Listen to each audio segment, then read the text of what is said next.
Baik, terima kasih teman-teman, Mas Rajib yang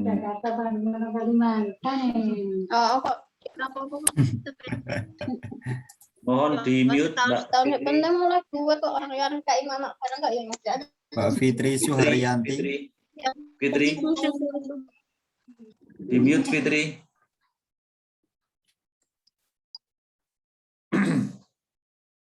Ya baik, assalamualaikum warahmatullahi wabarakatuh.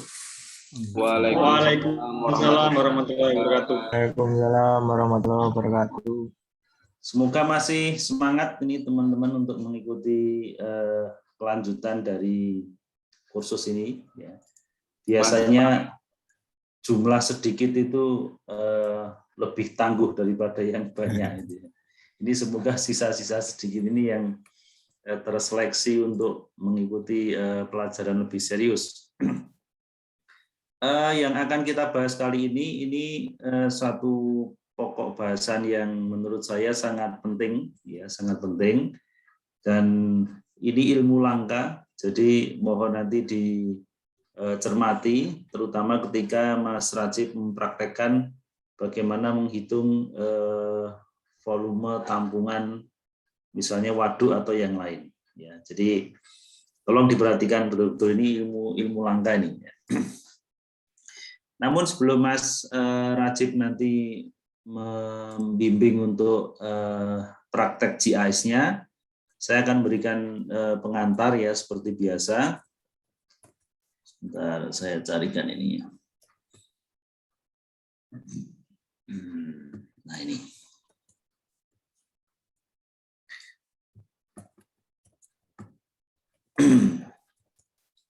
Baik, jadi malam ini kita akan fokus di perhitungan volume tampungan air. Ya, jadi perhitungan volume tampungan air. Nah, seperti apa? Coba kita lihat satu persatu. Pertama yang ingin saya sampaikan adalah macam-macam tampungan air yang sudah biasa dibangun. Ya. Yang pertama adalah waduk, yang paling kiri ini ya. Saya kira teman-teman sudah familiar dengan waduk. Ya. Jadi ada tampungan air besar dengan kriteria volume dan tinggi bendungan tertentu. Ya.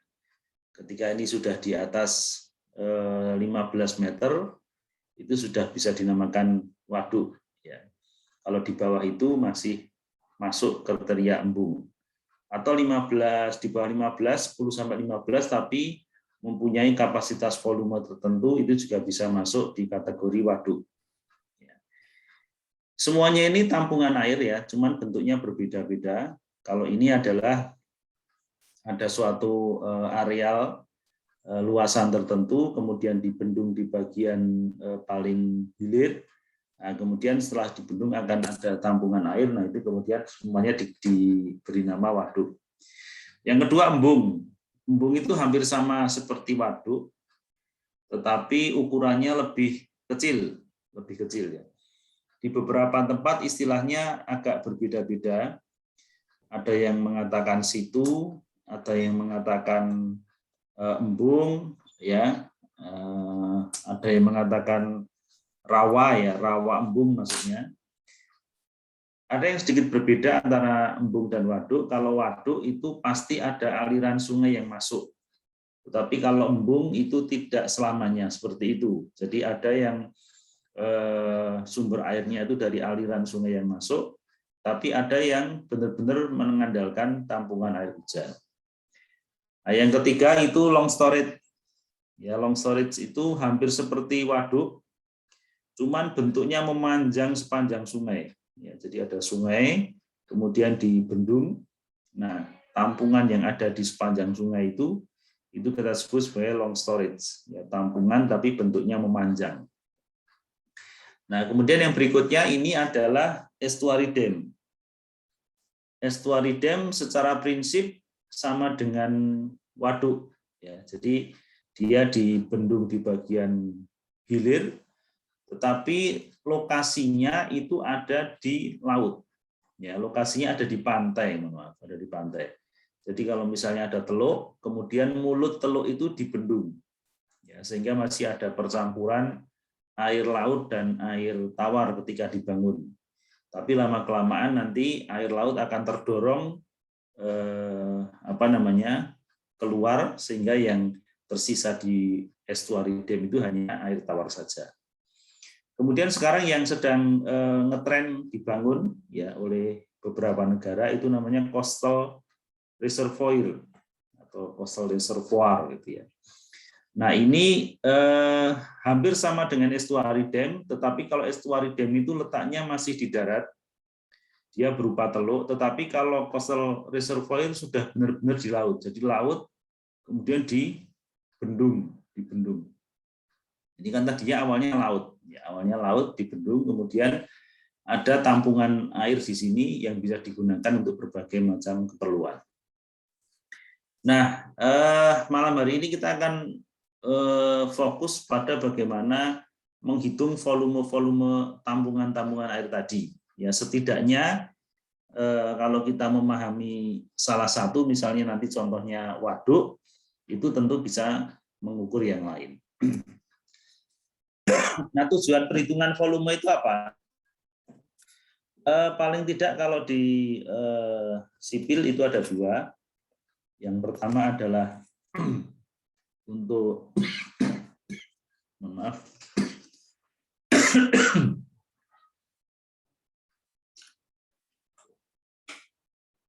yang pertama ini untuk kepentingan perencanaan kapasitas tampungan air.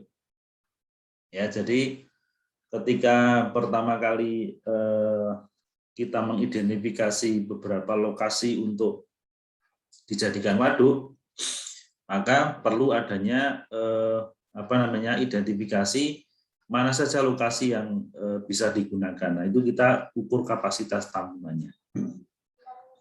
Nah, ini biasanya sebagai sumber penyediaan air baku untuk berbagai keperluan, ya, bisa untuk domestik, perkotaan, industri maupun pertanian.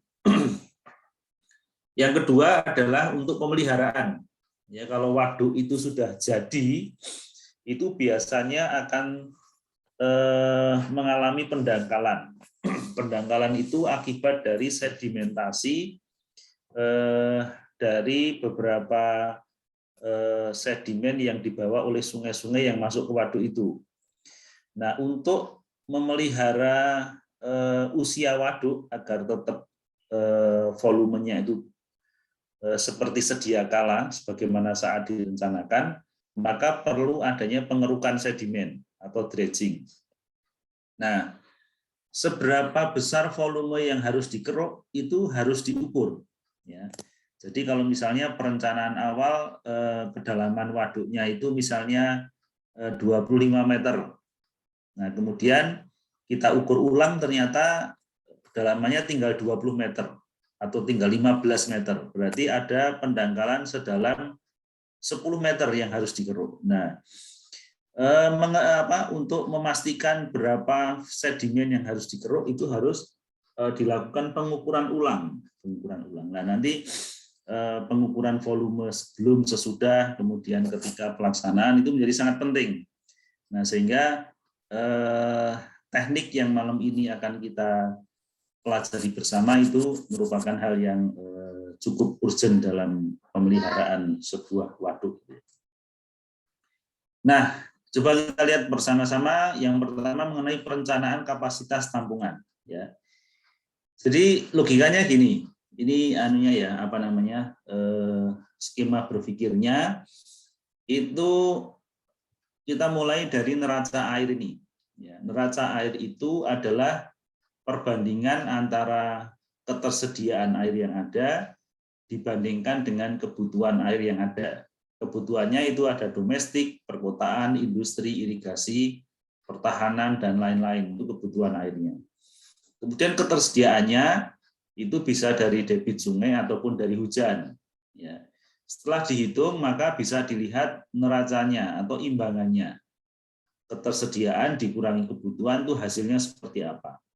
Kalau surplus, ya berarti langsung lakukan alokasi air, langsung dibagi-bagi airnya itu kalau surplus, kalau lebih airnya. Yang masalah adalah terjadi defisit, kurang.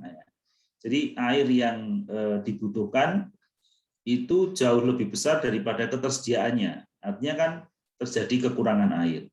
Nah, kalau kekurangan air itu upayanya satu, itu harus mendapat suplai dari das lain atau suplai antar basin. Basin itu maksudnya das ya, das wilayah sungai lain. Atau yang kedua ini menambah tampungan air. Ya, ini cara yang kedua. Nah, cara yang kedua ini yang nanti akan kita coba pelajari bagaimana mengidentifikasi sebuah lokasi untuk dijadikan sebagai tampungan air baru dan menghitung volumenya. Itu di sini ya. Kemudian kalau sudah dapat suplai dari basin yang lain atau wilayah sungai lain, kemudian ada tambahan, kemudian sudah surplus, baru bisa dilakukan alokasi air. Ya, jadi terkait dengan penyediaan tadi, itu posisi penambahan atau perhitungan volume itu ada di sini. Nah, kalau yang lebih detail lagi,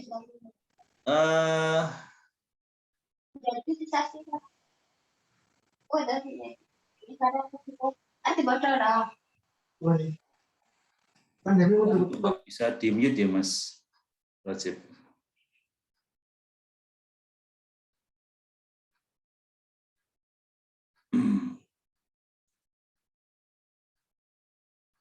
Oke, saya lanjutkan ya.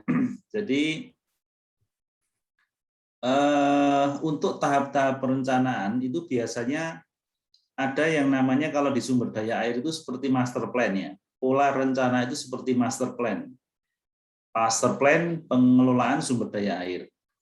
Nah, setelah ada master plan, itu kemudian dilakukan studi kelayakan. Setelah studi kelayakan dilakukan, maka dilakukan yang namanya SID atau Survey Investigation Design. Nah, dari SID baru dilakukan Detail Engineering Design.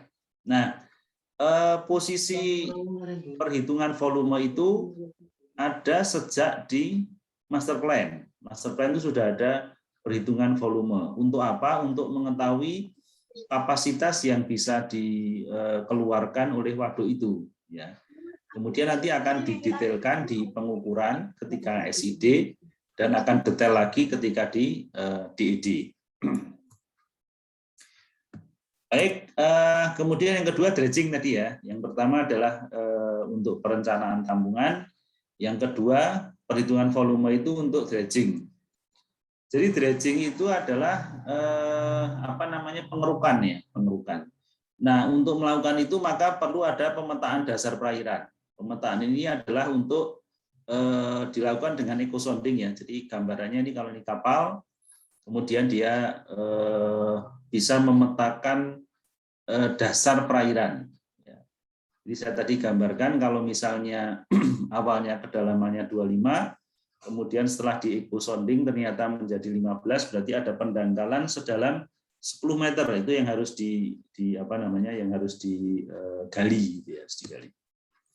Nah, ini contohnya ini salah satu ya, ini penampang memanjang laju sedimentasi. Lapisan-lapisan ini adalah sedimentasi untuk setiap tahunnya ya, dari mulai tahun 1992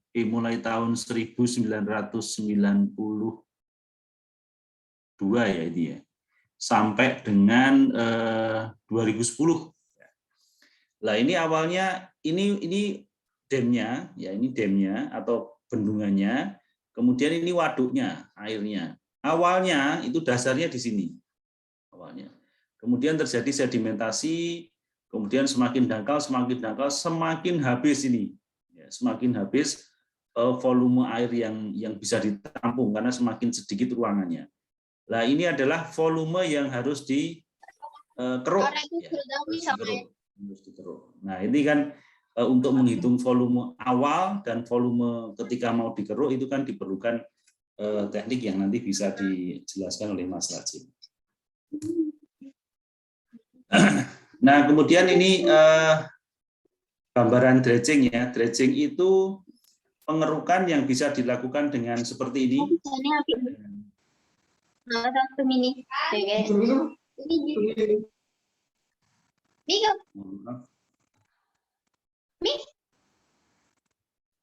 Ini suaranya nggak bisa di-mute tuh. Fitri, Nggak bisa di-mute ya, Fitri Mas. Suharyanti. Cara di koki pesing tenan nih Mbak Uyu ini kuwi apa sih kok yo? Hostnya di tempat Pak Adi nih. Harus bisa.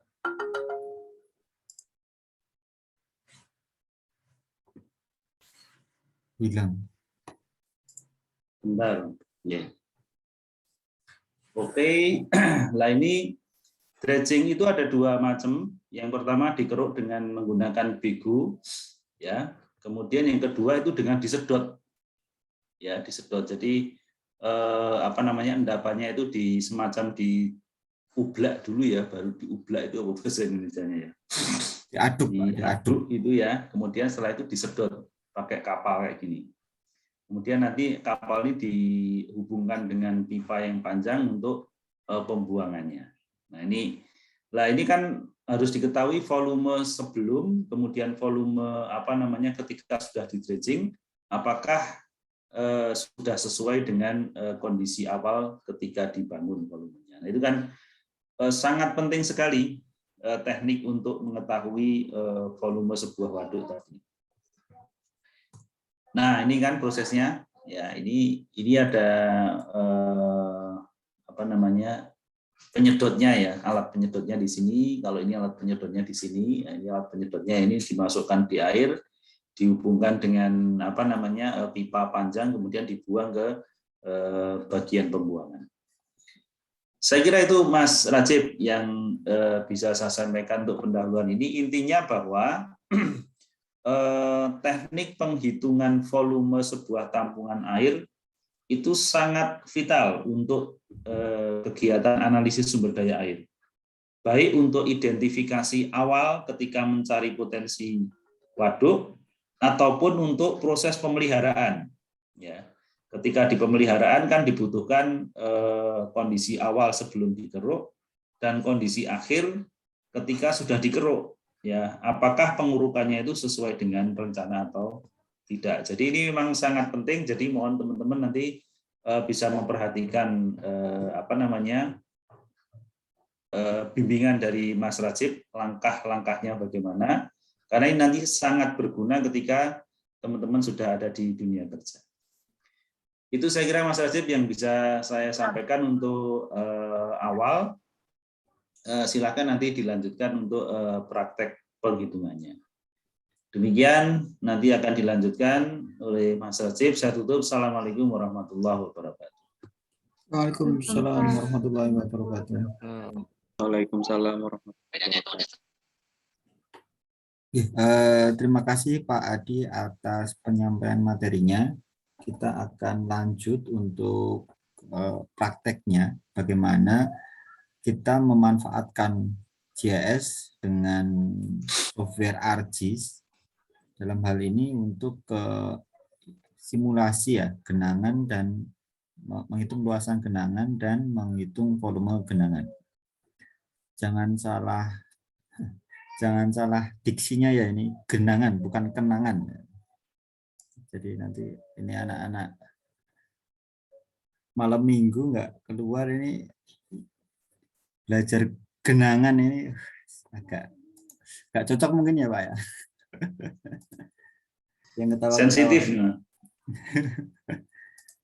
Mohon bersabar ya yang masih punya banyak genangan di sini. Oke, terima kasih Pak Adi atas waktunya.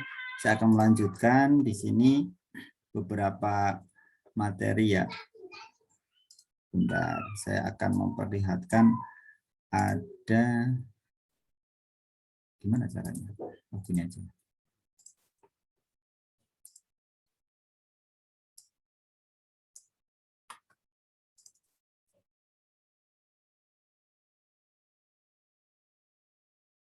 Oke. Kelihatan ya? Halo? Kelihatan, Pak. Oh ya, saya kira bahas genangan langsung pada pergi nih. Berbahaya, memang sensitif.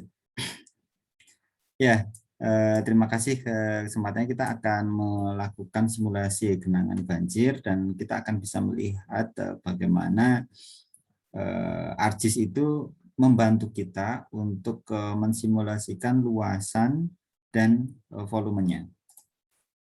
Oke, kemudian untuk data tentu saja kita membutuhkan data DEM ya, atau data pengukuran hasil lapangan yang detail. Karena untuk data pengukuran ini sifatnya memang sangat krusial. Bila pengukurannya itu bagus, maka kita akan mendapatkan DEM atau akan mendapatkan topografi yang cukup detail.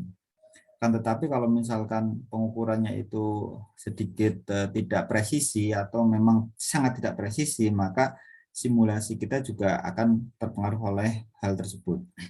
Kalau di GIS itu ada istilahnya GIGO, garbage in, garbage out. Kalau misalkan yang masuk itu garbage, maka yang keluar adalah garbage. Garbage itu adalah sampah ya.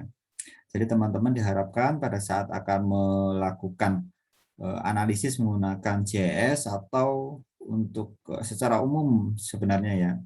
Jadi data-data yang kita olah itu adalah data-data yang memang valid. Karena kalau misalkan kita mengolah data-data yang kurang bermutu atau kasarnya itu adalah data garbage atau data sampah, maka kita juga akan menghasilkan sesuatu yang tidak bagus ya. Nah, bahan berupa data DEM, kemarin saya sudah membagikan untuk ke Randu Gunting. Di situ ada data DEM dan juga teman-teman sudah mensimulasikan bagaimana untuk mendapatkan catchment area. Ini akan kita lanjutkan. Kemudian data yang kita butuhkan selanjutnya adalah data teknis bendungan ya. Di dalam hal ini saya akan mengangkat tema tentang Randu Gunting. Ini ada di daerah Jawa bagian utara, di Blora dan perbatasan Rembang. Nah, di sini untuk datanya itu setelah kita cek ada beberapa data yang menurut kita penting, yaitu ada tinggi bendungan di sini adalah 34 meter ya. Kemudian untuk elevasi dasar bendungan saya cek tadi ada di sekitaran 80 mdpl ya, MPDL ya, sorry, ini ada kesalahan penulisan. Kemudian elevasi tinggi bangun bendung itu 34 meter, maka sekitar 114 sampai 115 lah nanti untuk elevasi yang akan kita simulasikan. Selanjutnya ada hal teknis yang teoritis ya, teknis tapi teoritis juga di sini yang perlu teman-teman pahami, bahwa nanti kita akan menggunakan data DEM. Data DEM itu adalah data raster ya. Pada saat kita memiliki data DEM ini seperti yang in raster 1 ya, di dalam raster 1 ini adalah inputnya. Ini value-nya itu sangat memiliki rentang yang sangat panjang ya. Jadi antara nilai yang terendah, misalkan teman-teman punya DEM di daerah tepian pantai, itu mulai dari 0 sampai dengan yang paling tinggi di situ pegunungannya berapa. Jadi akan range-nya sangat lebar. Nah, kemudian kita akan mengunci menggunakan fasilitas less than equal. Ini ada di spatial analis ya, di mana kita akan mengunci untuk value-nya, ini kan ketinggian ya, value-nya itu berupa data ketinggian, di mana data ketinggian itu kita akan mengunci kalau misalkan tadi kita sudah mendapatkan data 114 dengan ketinggian maksimum ya untuk genangan itu, maka ya itu yang akan menjadi dasar kita untuk menentukan tinggi maksimum. Jadi artinya apa? Kalau misalkan kita memilih less than equal ini, artinya adalah 114 itu maksimum, maka 114 sampai yang paling bawah yang ada di daerah DEM yang kita buka nanti, itu akan menjadi daerah yang teridentifikasi sebagai daerah yang tergenang atau output dari raster tersebut. Dengan demikian maka hasilnya di sini akan terbagi menjadi dua dua value untuk raster yang menjadi outputnya. Yang pertama itu adalah yang 1, kemudian ada yang 0 ya. Yang 1 itu berarti bahwa data itu memang data yang tergenang. Kemudian 0 adalah data yang tidak tergenang. Jadi ini nanti kita pastikan lagi bahwa apakah yang 1 itu tergenang atau yang 0 ini yang tidak tergenang. Nah, oleh karena itu dari 0 dan 1 ini akan kita identifikasi mana yang genangan, mana yang tidak tergenang gitu. Dengan demikian pada saat kita sudah mendapatkan data raster yang sudah teridentifikasi seperti itu, tinggal nanti kita konversikan menjadi poligon menggunakan fasilitas raster to polygon. Maka kita akan mendapatkan genangannya, areanya berapa, dan kita bisa menghitung luasannya.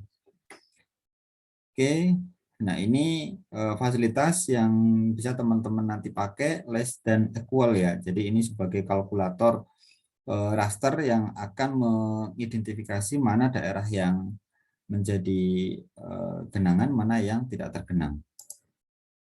Oke, kurang lebih seperti ini. Pada saat teman-teman menggunakan less than equal, maka dam yang tadi sudah teman-teman siapkan, kemudian yang kemarin teman-teman sudah mengidentifikasi daerah tangkapan airnya atau catchment areanya, itu kemudian teman-teman simulasikan dengan ketinggian dam itu di 114. Jadi dengan tinggi 114 sampai kurang dari itu, kalau yang di ini kan daerah agak ke hulu ya untuk ke Randu Gunting ini, sehingga tidak sampai ke 0. Nah, itu akan tergenang semua. Nah, dengan demikian maka kita akan mendapatkan daerah di luar ini dengan ketinggian yang lebih rendah dari 114 juga akan tergenang. Dengan kita mengkonversi menjadi poligon, maka kita dapat mengedit dan menghilangkan untuk daerah yang di luar catchment area kita. Karena apa? Karena bendungnya itu kan sudah diletakkan di ujung catchment area ini. Oleh karena itu di daerah sini sudah aman dari banjir itu ya, atau dari genangan air tersebut. Sehingga daerah yang sebelah sini itu kita hilangkan untuk areanya, sehingga kita cuma menghitung dari bendung sampai ke bagian hulunya ini ada berapa luasannya, berapa hektar begitu. Nah, kemudian di sini konversi ke SHP dan kita potong, sehingga ini yang menjadi dasar kita untuk menghitung luasan dari genangan di bendung Randu Gunting yang kita simulasikan tersebut. Dengan satu poligon tentunya ya. Itu dapat dihitung luasannya berupa hektar atau kilometer persegi atau meter persegi. Nah, tinggal pendekatan mana yang akan digunakan. Nah, kemudian untuk volume ya, volume ini kita akan menggunakan juga, di sini sudah ada fasilitas dari ArcGIS dengan nama surface volume di sini. Jadi bagaimana kita bisa menghitung untuk volume dari dam ini, dari lokasi yang sudah teridentifikasi sebagai genangan. Kan tetapi sebelum kita melakukan perhitungan volume, kita ada beberapa langkah yang perlu dilalui. Yang pertama adalah kita menyiapkan poligon genangan yang tadi sudah kita identifikasi, kemudian kita gunakan fasilitas extract by mass untuk memotong dam sesuai dengan batasan poligon genangan yang sudah kita identifikasi. Kemudian setelah itu kita dapatkan dam yang sudah terpotong, maka akan kita lanjutkan dengan menghitung volumenya. Di sini ada fasilitas surface volume. Nah, ini untuk surface volume nanti teman-teman running, kemudian hasil akhirnya kita akan mendapatkan sebuah atribut tabel ya. Jadi ini bukan berupa SHP, akan tetapi kita akan menghasilkan atribut tabel yang dia itu punya keterangan-keterangan di mana di situ ada volumenya. Oke, kurang lebih seperti itu untuk langkah-langkahnya. Kita akan simulasi langsung ya. Oke. Saya harap teman-teman juga mengikuti di mana membuka ArcGIS dan membuka data Randu Gunting yang kemarin kita sudah bagikan ya. Dam Randu Gunting, kemudian catchment area dari Randu Gunting.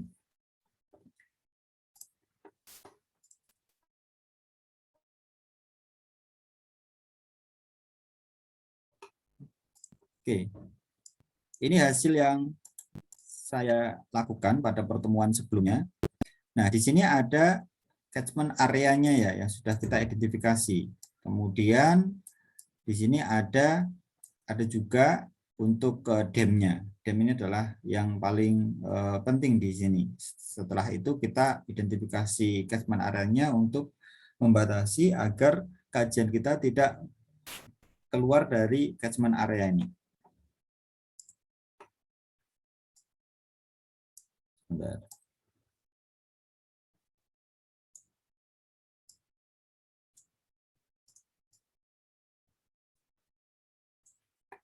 Oke.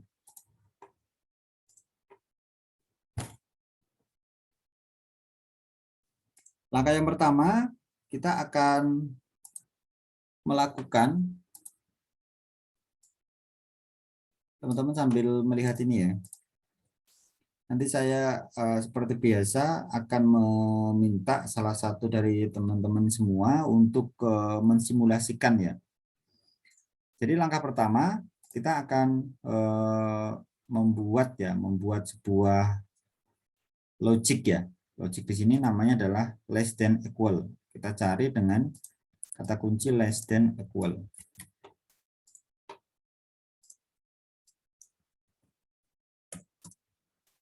Nah, less than equal ini kita coba cek di toolbox-nya. Ini ada di logic, kemudian ada spatial analysis tool ya. Logic, kemudian ada less than equal. Sebenarnya ini ada beberapa hal yang teman-teman bisa gunakan. Equal to itu artinya itu sangat saklek ya. Jadi harus sama dengan nilai tertentu. Less than ini kurang dari, kalau less than equal ini berarti kurang dari sama dengan. Nah, ini ada beberapa perbedaan-perbedaannya. Not equal ini ya yang penting bukan itu gitu. Yang misalkan ini ada nilai 0, yang not equal sama dengan 0 berarti ya tidak, yang 0 tidak tak pilih gitu. Oke, kita pakai less than equal. Nah, di sini less than equal, kita masukkan dam-nya. Nah, kemudian di sini teman-teman masukkan ya value untuk yang sudah kita tentukan.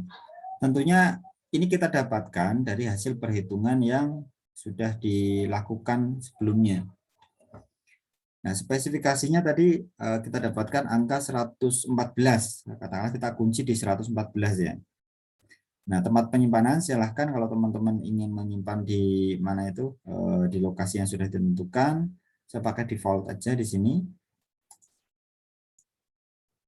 Oke, kita lihat proses untuk simulasi mana yang daerah tergenang dengan dengan skenario 114 meter ya. Ini pakai satuan meter. Jadi kalau teman-teman cek di sini nilai untuk dam yang ada di layar di depan teman-teman semua ini adalah paling rendah itu ada di 58 meter di atas permukaan air laut tentunya ya. Kemudian yang paling tinggi adalah 315. Nah, kemudian kita mengambil batas di 114. Nah, di sini kita mendapatkan dengan 114 ke bawah sampai 58 itu akan terlihat di layar ini dengan warna yang biru. Ini berarti apa? Berarti daerah tersebut adalah daerah yang tergenang. Sampai di sini semoga bisa dipahami ya. Ini teman-teman bisa ganti-ganti untuk warna-warnanya juga mau warna yang mana, atau warna hitam. Nah, di sini. Nah, seperti ini. Jadi teman-teman bisa lihat di layar bahwa untuk di daerah katakanlah ini misalkan kita ambil sebagai outlet dari Bendungan Waduk Gunting, maka ke daerah hulu, daerah ini yang akan tergenang bila teman-teman mensimulasikan genangan itu maksimum mencapai puncak dari bendung tersebut. Dari bendungan tersebut, maka dia itu akan menggenang seluas daerah yang ada di layar tersebut. Oke, setelah kita melakukan simulasi ini bisa kita lihat bahwa untuk datanya ini adalah berupa data raster ya. Teman-teman bisa lihat ini adalah raster dataset. Nah, kita agar bisa memotong di daerah sini dan bisa mengolahnya menjadi luasan dan seterusnya, kita konversi menjadi data poligon. Poligon itu dari data raster, maka kita ketik raster to polygon. Oke, di sini kita temukan ada fasilitas raster to polygon, kita gunakan. Nah, kemudian kita masukkan untuk input datanya less than 7 ini ya. Nah, kemudian value untuk ini dan seterusnya kita pakai default.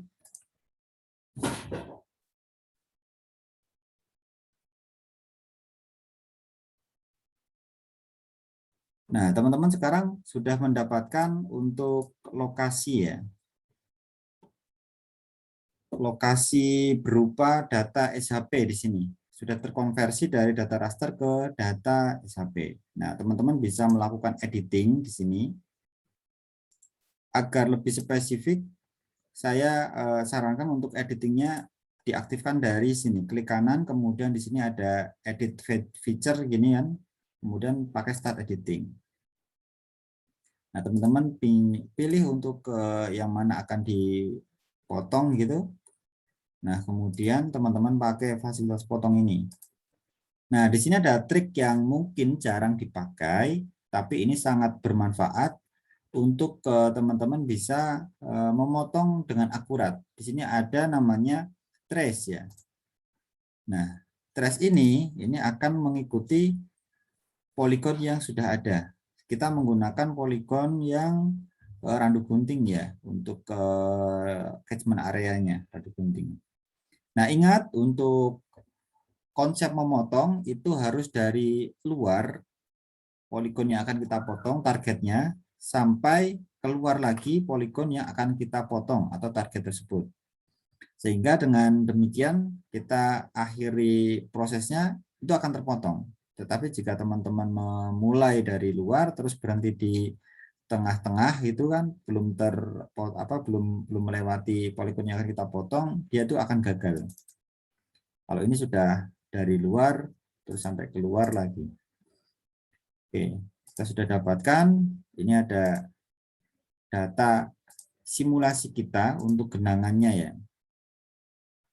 Oke. Genangan di sini kita identifikasi ada beberapa spot kecil-kecil ini ya. Ini karena apa? Karena data kita menggunakan data DEM. Data DEM di sini menunjukkan ini lokasi yang lebih rendah sehingga dia itu akan tergenang. Kita ambil aja yang kecil-kecil ini.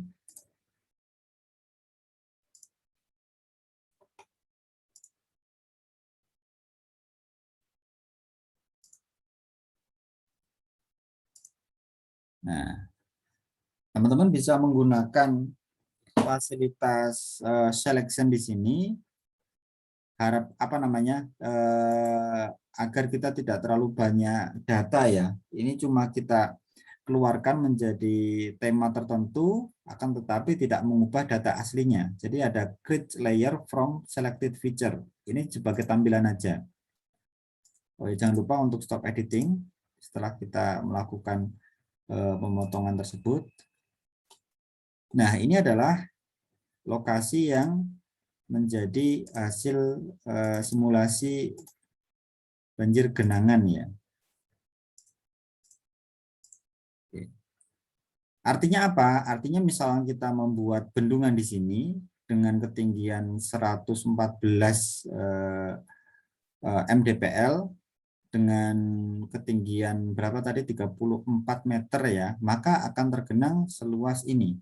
Kan tetapi teman-teman belum tahu luasnya berapa, kita bisa hitung menggunakan pendekatan di aksis ini. Ini ada langsung keluar ya untuk luasannya.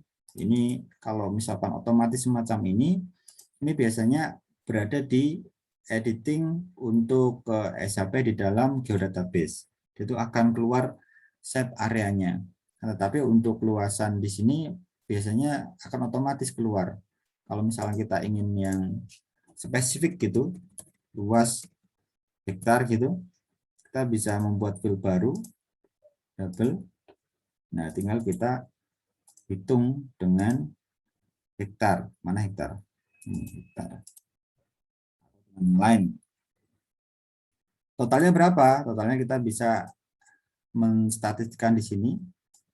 Ini ada 269,9 ya. Jadi kalau kita bulatkan 269,9 hektar untuk genangannya. Luasan genangan areanya di sini. Tetapi ini baru genangan, belum ke volume. Oke, sampai di sini apakah ada yang terlewatkan? Halo? Para pejuang genangan sudah membuat genangan yang terindah belum? Wah, ini kok kelihatan suram-suram. Siapa nih?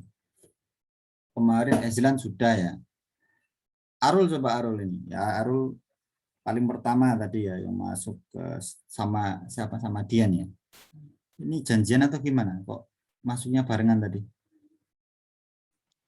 Bukan, Pak. Loh, tapi udah kenal sama Dian?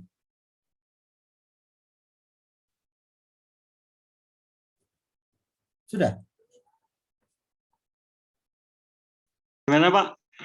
Sudah kenal sama Dian sebelumnya? Belum, Pak. Loh, sekarang udah kenal? Loh, sudah berapa minggu masa nggak kenal ini?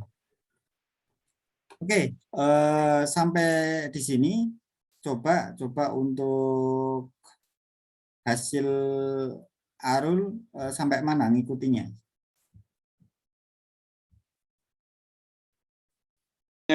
Hari ini, Pak. Sampai mana? Masih kosongan, Pak. Gimana? Putus-putus. Masih kosong, Pak. Kenapa kosong? Wah, genangannya masih kosong ini. Wah, kok ngeri ini. Diisi, jangan sampai punya genangan yang kosong. Kita sedang mensimulasi genangan ini, harus sampai ada luasan dan ada volumenya nanti. Oke, coba diikutin untuk langkah-langkahnya. Ini saya selesaikan dulu ya. Nanti Arul siap-siap untuk siapkan bahan, kalau bisa sudah mulai mensimulasi, biar nanti nggak keteteran. Nah, catatannya ini sebelum jauh melangkah gitu kan untuk mensimulasi genangan, ini Arul nanti akan sifatnya kayak teman-teman yang lain juga sama ya, nanti akan TOT. Jadi saya menerangkan ke Arul, nanti Arul mengikuti, kemudian setelah itu Arul menunjuk salah satu untuk diajarin bagaimana cara mensimulasi ini. Oke, siap-siap Arul ya. Ini saya lanjutkan untuk ke volume. Volume di sini, sebagaimana kita sudah sampaikan di depan, ini kita akan melakukan ekstrak data ya, DEM-nya di sini. Caranya, ini ada ekstrak Raymas di sini. Nah, di sini ada fasilitas itu kita ambil. Yang kita ambil adalah DEM lokasi Randu Kunting. Kemudian untuk input raster or feature mass data, ini adalah data yang akan digunakan untuk memotong. Kita ambil yang paling atas yang raster less than to selection. Ini mohon maaf untuk namanya belum tak ganti, masih default gitu ya. Biar cepat aja. Nah, kita potong untuk DEM-nya itu sesuai dengan lokasi simulasi genangan kita. Oke, kita tunggu prosesnya masih putar-putar ini. Setelah kita dapatkan untuk nah ini sudah. Ini adalah DEM yang kita potong sesuai dengan luasan ya, luasan area genangan yang kita buat tadi. Coba. Nah, ini dia. Ini adalah genangan. Nah, kemudian kita akan menghitung volumenya. Sebagaimana saya sampaikan di depan tadi, untuk volume di sini nanti akan berupa data data teks ya, atau data tabel di sini. Jadi nanti tidak akan muncul lagi di dalam dalam bentuk SHP. Kita akan menghitung volumenya.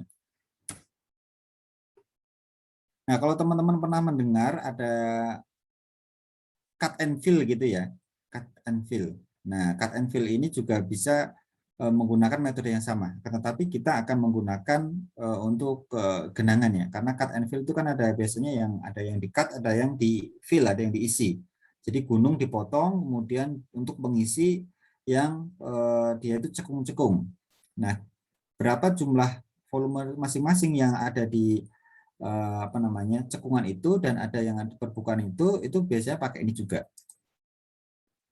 Nah, teman-teman bisa pakai surface volume ini. Nah, dari surface volume ini kemudian kita mengambil yang sudah kita potong. Kita lihat di bagian table of content ini ada ekstraktif yang 4 ini ya. Ini yang akan kita sebagai inputnya, yang akan kita hitung volumenya. Kemudian di sini output text file ini adalah lokasi penyimpanan ininya ya untuk teksnya. Oke, kita simpan. Ini nanti bentuknya teks. Misalkan gini. Volume simulasi gitu.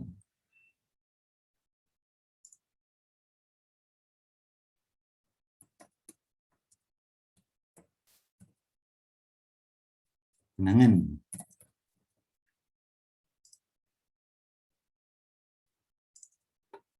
Nah, di sini kita simpan.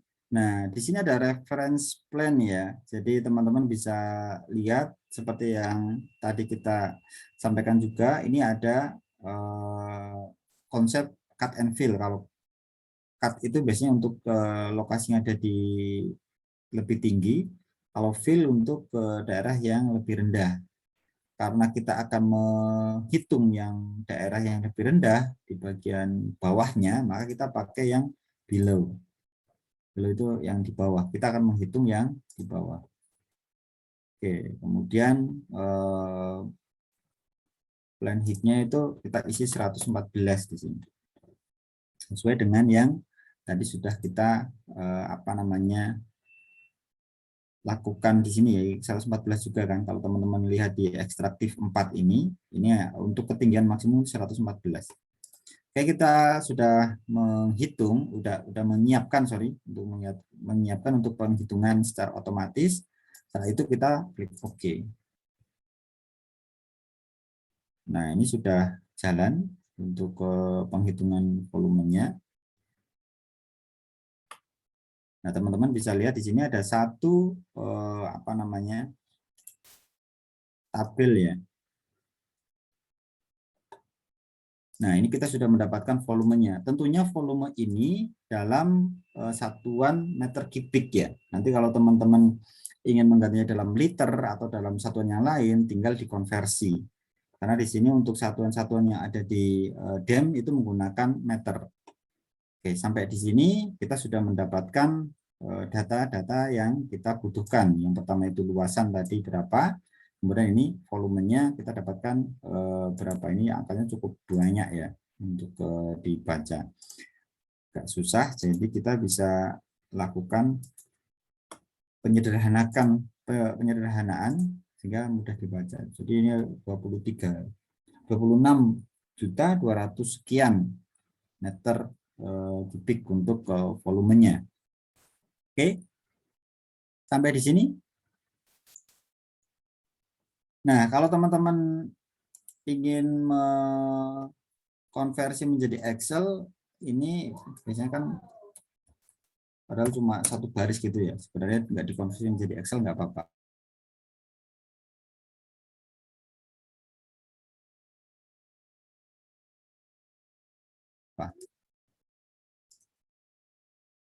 Di sini volume apa nih?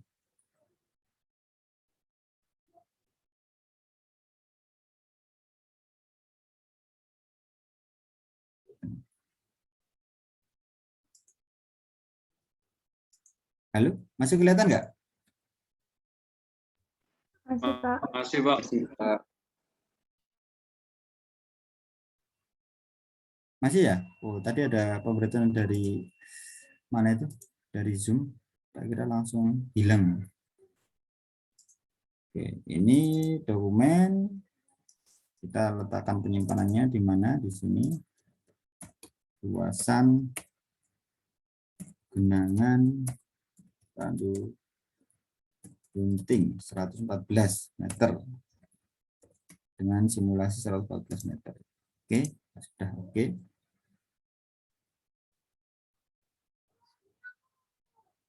Oke.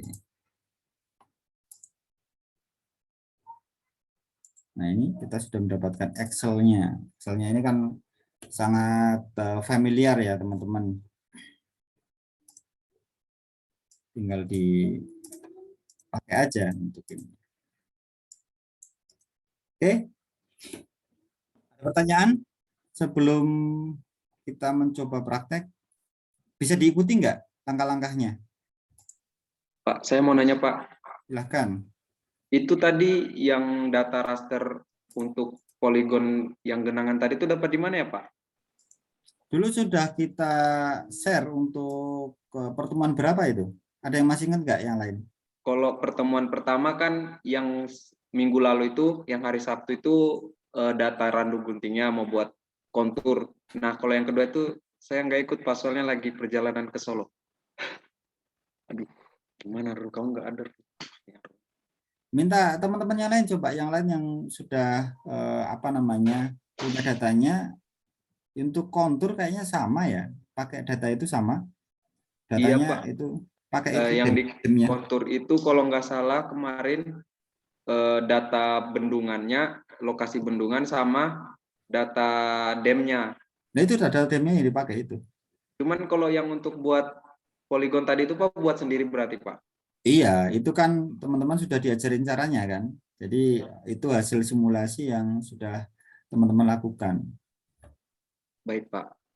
Kan nggak cuma lihat kemudian habis itu selesai nggak dipraktekin kan. Itu kan teman-teman juga nanti mempraktekkan untuk langkah-langkahnya itu. Baik, Pak. Saya baru buat yang kontur soalnya, kalau untuk buat daerah genangan belum, Pak. Mohon maaf, Pak. Arahnya. Oke. Jadi coba dilihat lagi untuk yang pertemuan berapa itu yang kita agak padat itu. Itu bagaimana cara membuat ininya, simulasi catchment areanya. Oke. Oke, ada lagi yang lain? Selain Azlan? Pak, maaf, Pak. Ya, siapa? Untuk yang lokasi Bendung Randu Gunting itu, untuk data yang di-share sama Bapak, yang saya masukkan itu cuma muncul kotak hijau gitu, Pak. Nggak bisa bentuk kayak ini, lokasi poligonnya ini, Pak. Yang putih-putih ini, Pak. Oh, coba liatin. Jadi belum buat yang genangan. Coba diperlihatkan Dian ininya kayak apa calon genangannya. Bisa share screen nggak? Bisa ya? Kayaknya udah dibuka share screen-nya.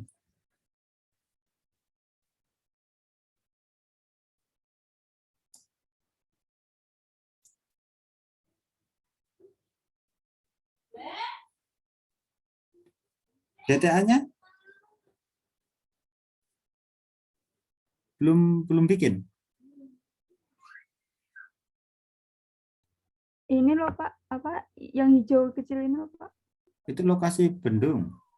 Lah itu ya yang putih-putih itu nggak bisa Bikin keluar Pak. bikin Itu bikin sendiri. sendiri. Iya. Oh, itu Kan kemarin kecamatan sudah. apa kelurahan apa? Mana? Yang itu? Itu Yang lintas. putih-putih. Itu catchment area, itu das.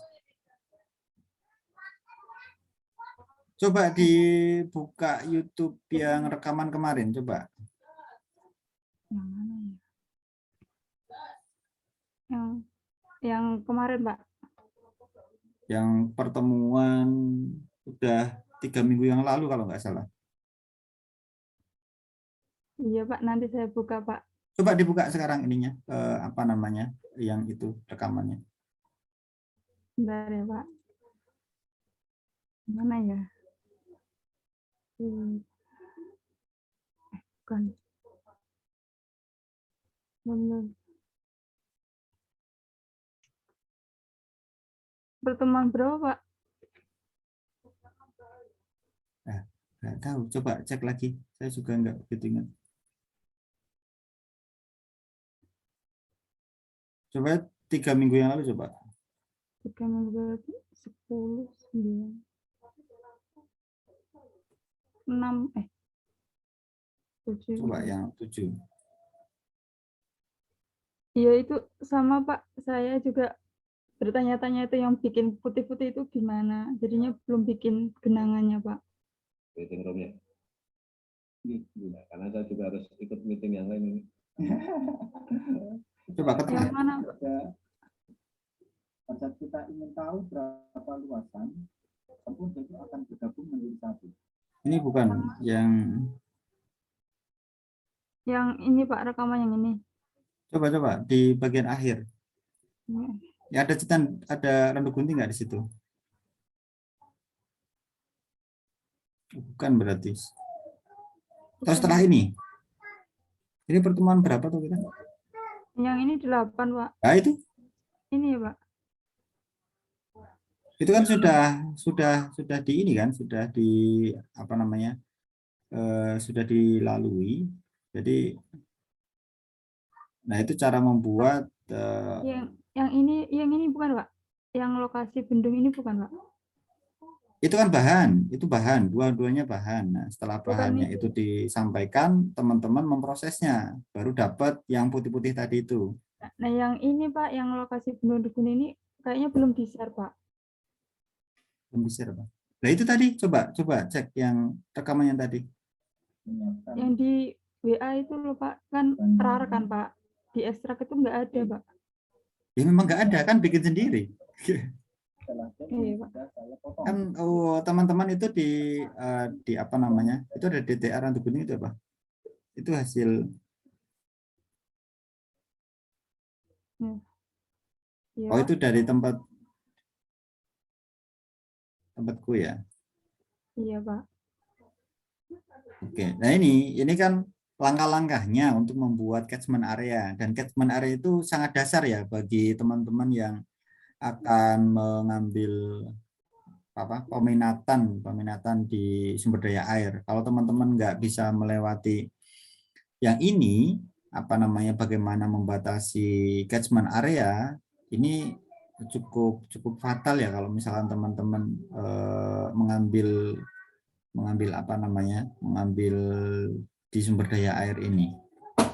Nah, ini harus teman-teman kuasai dulu yang tadi itu, bagaimana dam itu kemudian disimulasikan sehingga teman-teman bisa tahu batasan dari catchment area yang menjadi lokasi project atau lokasi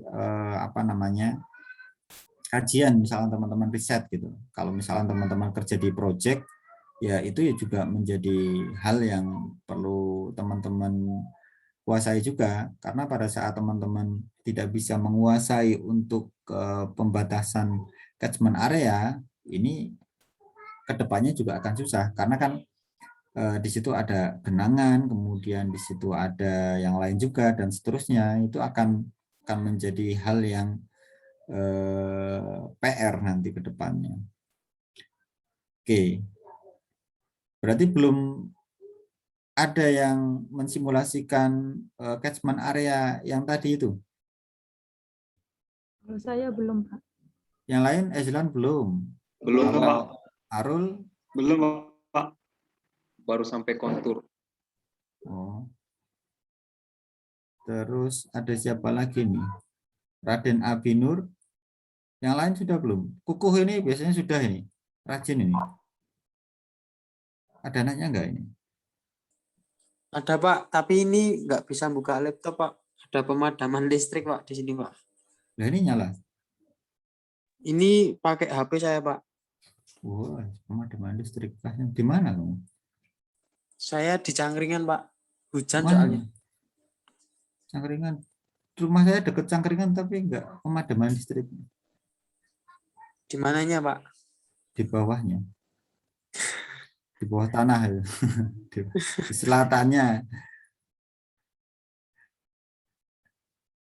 Dwina ini Dwina di mana Dwina? Dan enggak Dwina. Ini kok lama-lama menjadi sedikit ini udah enggak pada jomblo ya.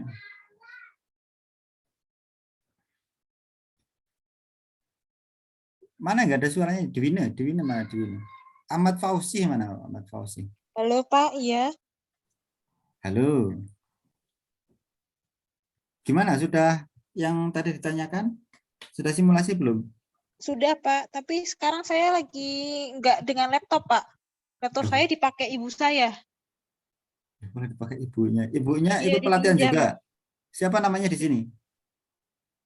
Jangan-jangan ikut di kelas ini juga ini. Enggak Pak, ibu saya ada bimbingan soalnya bimbingan ada orang yang mau tes BI Bank Indonesia, jadi pakai laptop saya gitu. Oh, disabotase sama ibunya ini. Ibunya ikut Jadi Zoom saya aja di sini ngalah, Pak. kalian. Oh, udah.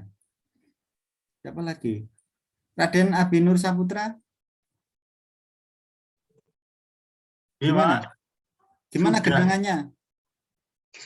Sudah buat Pak yang pertemuan 8. Oh, sip. Coba diperlihatkan. Wah, ini pasti genangannya terindah ini.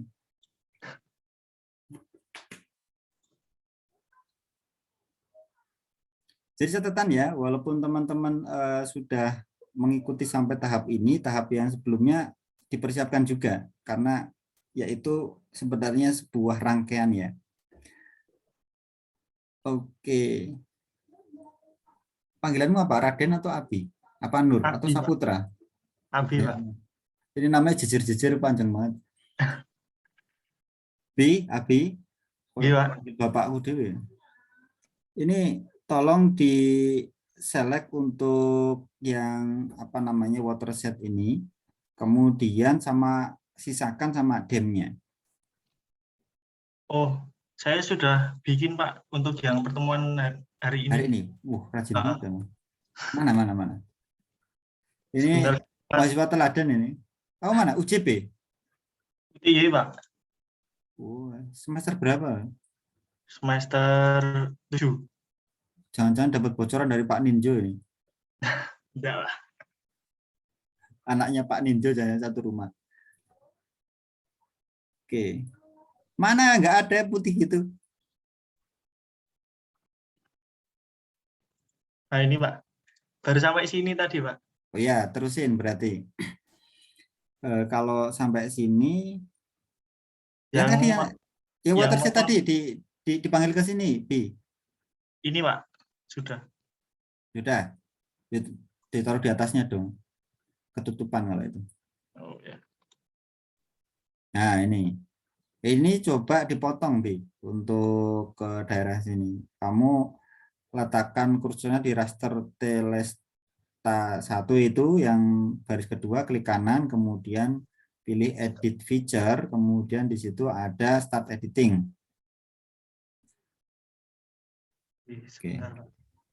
Oke. Paham kok? Nah, sudah Pak. Nah, pilih select tool-nya. Ini teman-teman perlu perhatikan di sini ya. Ini di depan itu ada kursor warna hitam kecil gini. Ini ada kursor yang berbahaya. Nah, ini harus diingat-ingat. Kalau muncul kayak gini, ini sebisa mungkin dihindari. Teman-teman pindah ke select feature di sini. Ada bagian di bagian atas, coba di dekat table content. Nah, itu ada select feature. Itu pakai kursor yang ini aja. Karena kalau kursor yang tadi itu memiliki kemampuan untuk menggeser ini apa namanya SHP. Jadi teman-teman akan sangat berbahaya ya kalau misalkan pakai itu untuk ngeklik dan tiba-tiba teman-teman punya apa namanya semacam tidak sengaja untuk dredeg gitu di tangannya gitu. Itu akan geser. Kalau misalkan itu disimulasikan ya bisa jadi tanah-tanahnya itu akan geser semua, itu bahaya itu. Oke, pilih yang select yang atas sendiri aja. Klik, terus pilih yang genangannya tadi. Bagian atas. Nah, oke di situ klik. Nah, ini dipotong, Bi. Ini kan ada start editormu mana? Sudah Ini keluar Pak. belum? Oke, ini pakai yang potong, cut polygon, kanan terus. Cari cut polygon. Nah, itu. Polygon. Letakkan di luar sini. Sini Pak. Ya, terserah. Di garis yang watershed ini aja. Agak keluar aja. Oke. Keluar, klik, terus habis itu pilih yang tadi, itu ada trace ya. Ganti ke trace. Oke. Nah, arahkan di bagian yang hitam tadi untuk catchment area. Nggak usah dekat-dekat. Agak jauh aja nggak apa-apa. Di hitam, garis hitam. Letakkan di garis hitam. Terus habis itu nggak perlu diklik, cuma diarahkan aja menelusuri garis hitam itu ke arah kiri, kan mau motong terus diarahkan ke garis hitamnya ini loh, ditelusur. Nah itu, oke, sampai keluar. Setelah keluar ini kan posisi sudah motong ya, ini double klik. Oke. Coba sekarang di clear feature, clear. Gimana Pak? Di clear itu tadi kan ada select feature kan, di sebelahnya itu ada kotak terus ada warna putih, ini untuk mengclearkan. Jadi kita tidak memilih salah satu poligon yang ada di bagian depan ini. Ini sudah terpotong, teman-teman bisa stop editing aja kalau sampai langkah ini. Di editor kemudian stop editing. Yes. Nah, kita bisa memproses menggunakan poligon yang sudah terpotong ini. Jadi di bagian sini, ini kan sudah ada genangan yang sudah terpisah ya. Sebelah luar sebenarnya kita delete aja nanti kalau misalkan teman-teman takut itu akan terproses ke depannya, ini bisa di delete aja atau di merge aja. Pokoknya yang dipakai yang bagian tengah aja. Gimana caranya? Pakai select feature lagi, terus kemudian pilih yang di tengah aja, Bi. Di sini Pak. Ya, raster watershed yang satu ini di-uncheck dulu, nanti kepilih. Oke. Dibikin kotak aja, biar yang kecil-kecil juga bisa kepilih ya. Di drag gitu. Oke. Nah, buat unselect itu bisa pakai shift, kemudian arahkan yang tidak akan digunakan. Pakai shift. Nah, ini mana lagi yang nggak dipakai? Yang bagian ujung nih, nggak dipakai tuh, ujung utara tuh. Ada dua, satu kecil, satu agak besar.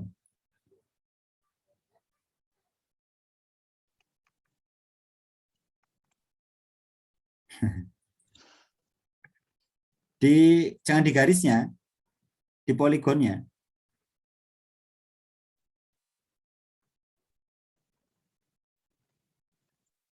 Mau Pak. Iya, diklik poligonnya. Maulah itu. Oh, Shift-nya. Iya. Nah, terus ini halo Pak Adi. yang juga ini Pak. Ini juga di lain aja nggak apa-apa. Ini kan ada di luar kan, di luar ini. Kalau ngeklik di ini di apa namanya di tengah-tengah poligonnya, jangan di garisnya. Ini, Kalau Pak. perbatasan nanti bingung. Itu namanya ragu-ragu. Mau milih yang mana? Ini yang kecil-kecil ini Pak. Udah biarin. Itu kan ada di dalam apa namanya catchment area kan. Oh ya. Coba di raster itu, kemudian klik kanan di raster table of content. Ya, klik kanan, kemudian ada selection di situ. Oke, create layer from selected feature. Nah, oke. Nah ini di-uncheck aja yang bawah. Kita pakai yang atas saja. Yang ini Pak, dem. Ya, bukan dem, yang raster tadi itu, yang induknya. Nah ini yang akan kita proses ya. Ini kan luasannya berapa? Tempat mobil. Coba klik kanan di raster til apa yang paling atas itu. Coba itu di rename table of contentmu di sebelah kiri itu paling atas. Klik F2.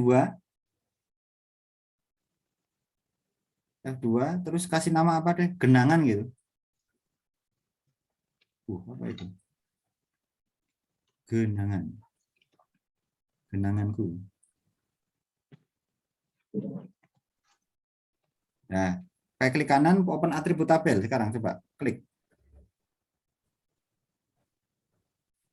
Nah, itu berapa total genangan yang sudah teridentifikasi? Di shape area itu letakkan paling atas, terus klik kanan, kemudian statistik. Nah ini, udah berapa itu? Banyak ya? Iya Pak. Kayak anak kecil berapa? Banyak pokoknya. 3.018.049. Beneran tuh. Oh iya. Oke deh. Sekarang coba volumenya. Volume di search atau Search dulu. Jadi langkahnya itu pertama ekstrak dulu untuk demnya menggunakan SHP yang genangan ini tadi. Extract by mask. Masking, extract by mask. Nanti kalau ini bahasa Inggris ya, bukan bahasa Jawa ya. Nanti kalau yang siapa Dian menguji ekstrak by Mbak nanti nggak boleh. Ekstrak by Mas.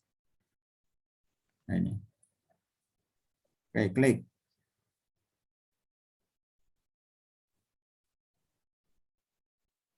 Input rasternya pakai yang dem.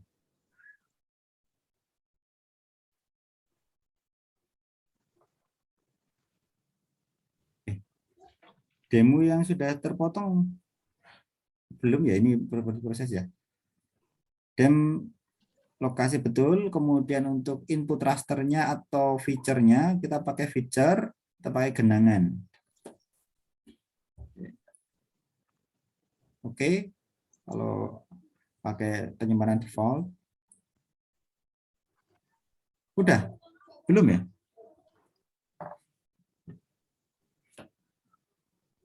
Jam berapa ini? Udah jam 10 belum?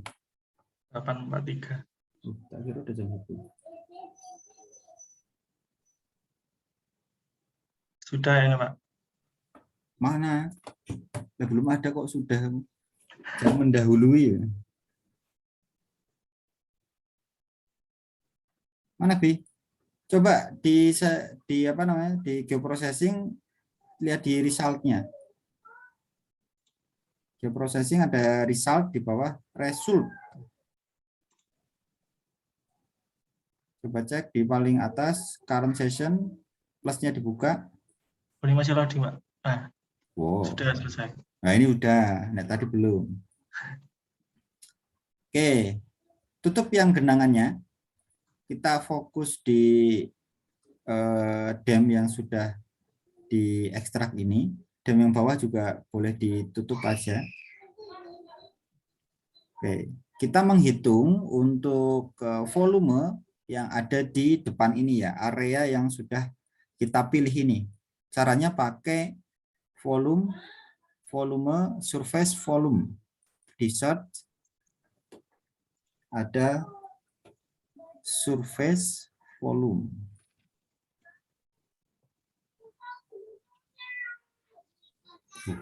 Dengeran sampai situ enggak suaranya? Enggak ya? Surface volume paling atas. Diklik paling atas sendiri.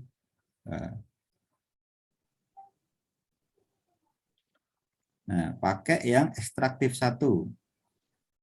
Output teksnya mau disimpan di mana? Artis SDA tuh udah. Pertemuan 11. Rapi banget tuh. Iya, Pak. Kalau dicari biar gampang, Pak. Ya, dikasih nama apa? Volume genangan Randu Gunting gitu. Berapa? 114. Dirimu 115 ya? Oke lah, nggak apa-apa, 115. Tipe tadi, Pak. Saya ngisinya 114. Oh, ini height-nya paling atas 115 tempat katut. Kalau kesalahan pas cutting tadi, bisa nggak, Pak? Kayaknya enggak deh. Udah nggak apa-apa deh, selisih 1 sama teman nggak apa-apa. Ini bentar, reference plan-nya ini kan masih above ya, masih atas. Nah ini kan ada cut and fill ya. Maka kita pilih karena kita mau menghitung kedalaman itu pakai below. Itu untuk yang bawah. Plan height-nya ini bisa di setting di sini lagi. Kalau misalnya tadi sudah 114 gitu, di sini harus 114 itu. Sekarang di OK.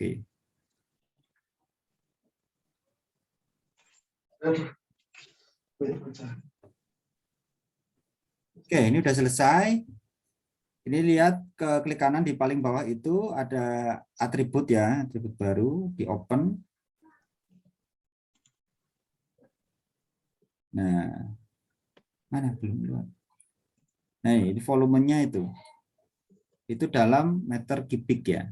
Ini kalau di ArcGIS itu atribut kayak gini kan nggak terlalu banyak yang familiar. Makanya tadi di akhir saya memberikan sebuah apa namanya kayak ya tips ya biar teman-teman bisa bekerja dengan berbagai macam apa namanya personil dari berbagai macam bidang itu kita ekspor ke Excel. Caranya di search itu to Excel.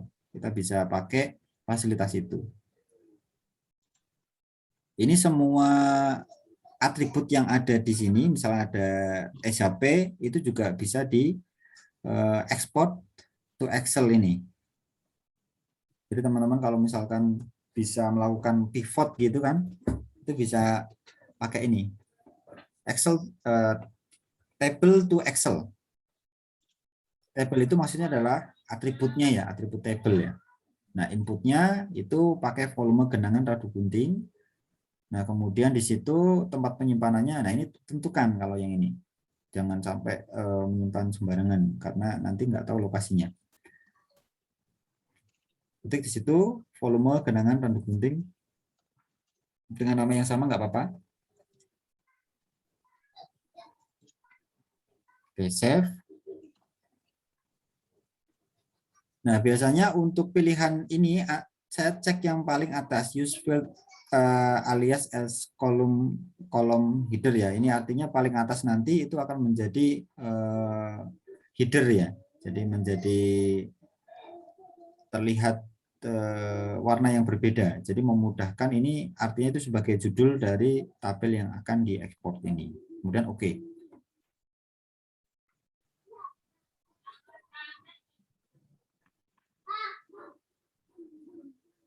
Oke. Tabel to Excel sudah diproses. Sekarang coba cek ada di tempat penyimpanan yang tadi sudah ditentukan. Sekarang coba buka menggunakan Excel tadi itu. Artinya pekerjaan yang teman-teman lakukan di sini, ini kan sebuah analisis ya. Analisis ini kemudian teman-teman bisa ekspor untuk hasil-hasilnya itu menjadi sebuah analisis dan bisa menjadi pertimbangan dalam menentukan suatu keputusan pada pekerjaan sumber daya air ini. Nah, ini volumenya ini bisa diambil ya, bisa diolah menjadi narasi, menjadi support data yang lain. Gimana? Bisa diikuti nggak teman-teman yang lain? Ini Abi sudah bisa, nanti kalau misalkan bingung tanya Abi aja ya. Siap. Sudah tak turunkan ilmunya ini. Harus menyebarluaskan. Oke, Pak. Terima kasih, Pak. Adi? Ya, Mas. Ini praktek teman-teman, ini sudah diwakili sama Abi ini. Nah, teman-teman yang lain ternyata masih punya PR untuk menyelesaikan bagaimana mendelineasi DAS. Mungkin besok ya sama Pak Ninjo itu juga ada proses yang mirip dengan hal tersebut. Nanti akan mungkin akan diperdalam di sana. Intinya di sini teman-teman sudah melewati tahapan bagaimana menentukan genangan pertama, yang kedua menentukan menghitung secara otomasi menggunakan ArcGIS ini volumenya. Nanti penggunaannya nanti akan sangat tergantung dengan riset atau proyek yang mereka geluti nantinya. Ya, oke. Ada sedikit pertanyaan, Mas Rajib. Ini mungkin tambahan untuk teman-teman mungkin. Jadi itu anggapannya ini waduk baru, maka di ujung bagian hilir itu kira-kira lebar bendungannya berapa gitu, Mas? Lebar bendungan di bagian hilir ya? Ya. Jadi di sini kan ujung paling atas itu. Di utara. Ya, di utara. Iya, teman-teman bisa cek juga di bagian sini, coba di zoom. Ini masih di tempat Abi ya, coba di zoom di. Oh iya. Nah, ini terus yang buat catchment areanya diaktifkan. Pakai table of content-nya ini kan berpindah kan, ditaruh di layer sebelah kanan ini, atas kiri. Kiri. Nah, naik. Nah, ini ada di database, ini bisa dipindah ke sebelah kirinya. Ini. Bawah persis tulisan table of content. Nah, itu klik, oke. Kemudian watersheet-nya mana? Oke, itu. Klik, aktifkan. Nah, ini kan teman-teman kemarin sudah ada posisi randu gunting bendungannya ya. Coba dipanggil aja Bi. Untuk lokasi randu guntingnya itu. Jadi untuk lebarnya yang tadi Pak Adi sampaikan itu memang penting ya, bahwa itu menjadi outlet dari genangan tersebut. Nah, biasanya kalau misalkan kita cek semacam ini kan masih alamiah ya, masih alamiah, dan kemudian teman-teman memang perlu koordinasi dengan, nggak cuma sendiri mungkin ya, dengan tim besar, bahwa misalkan ini kan adalah lokasinya ya, ini berdasarkan hasil simulasi. Nah, tentunya untuk lokasi bendungnya ini nanti akan memanjang ya, dari ujung sebelah barat ini sampai ke ujung yang sebelah timur. Nah, untuk warna yang hitam ini adalah warna yang menunjukkan kedalaman yang istilahnya lebih dalam daripada yang lain. Ini tempat air berkumpul ya. Nah, nanti untuk membuat bendungnya ini harus berada setidaknya untuk asnya itu ada di titik ini, titik yang randu gunting itu. Untuk panjang dan sebagainya itu biasanya pertimbangan yang pertama itu kalau apa namanya mungkin nanti dikoreksi nih Pak Adi. Ini biasanya dari konturnya, dari kontur titik tertinggi untuk yang bagian kanan dan kiri itu seberapa. Itu nanti ditentukan dari kontur yang pertama. Kemudian yang kedua, kalau misalkan itu terlalu panjang atau terlalu tinggi, maka dilakukan sebuah rekayasa engineering. Jadi akan diluruskan, dinormalisasi atau seperti apa. Tapi sebagai acuan pertama itu panjangnya itu adalah panjang dari kontur yang ada di alamiah ini.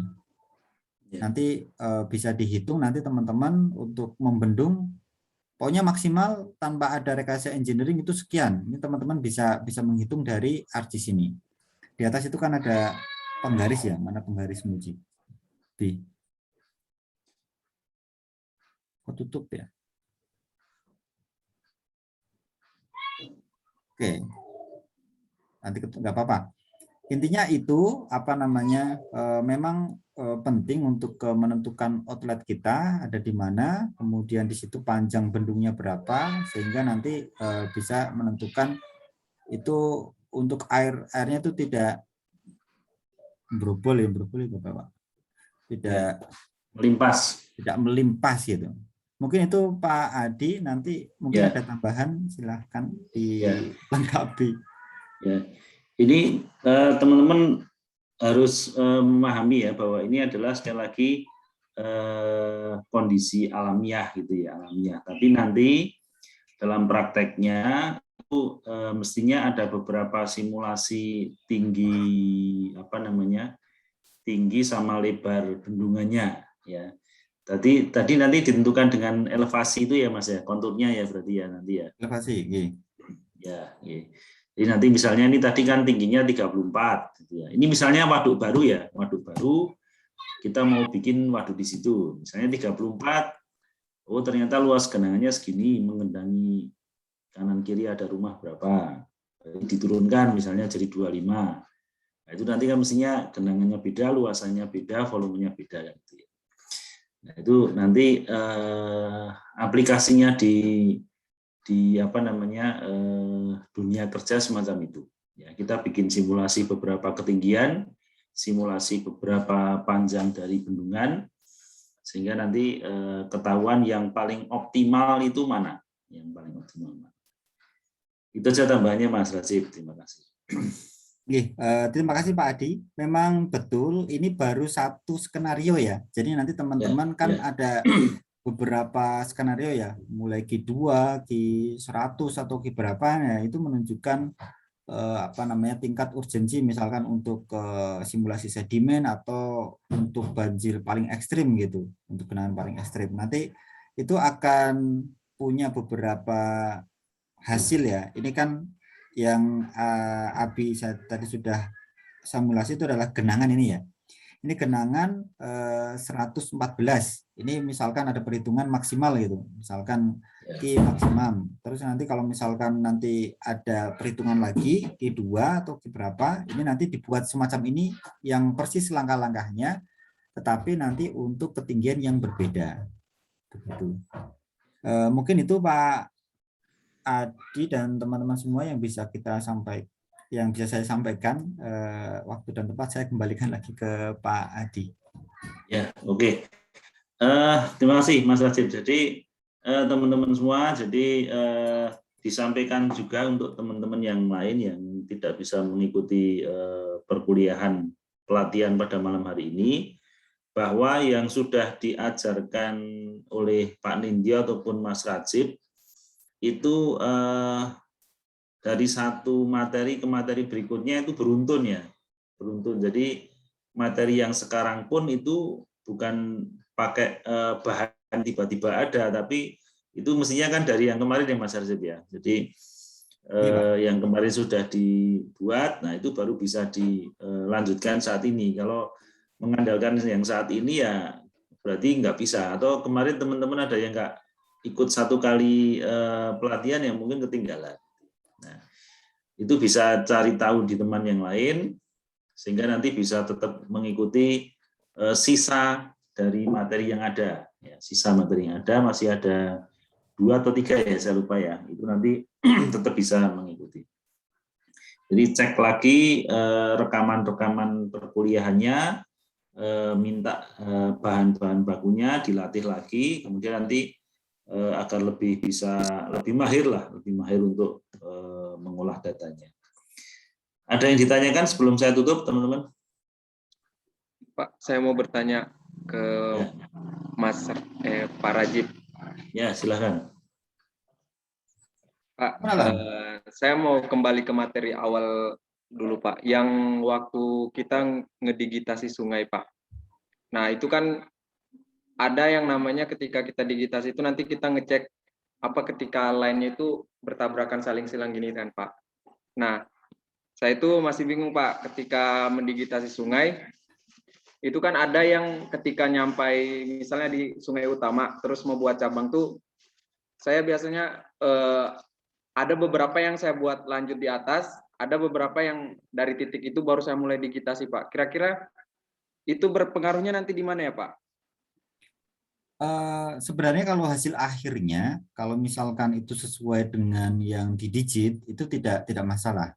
Nah, untuk yang uji kualitas mungkin ya apa namanya terkait dengan ya datanya itu biar bagus, itu kan pakai topologi itu.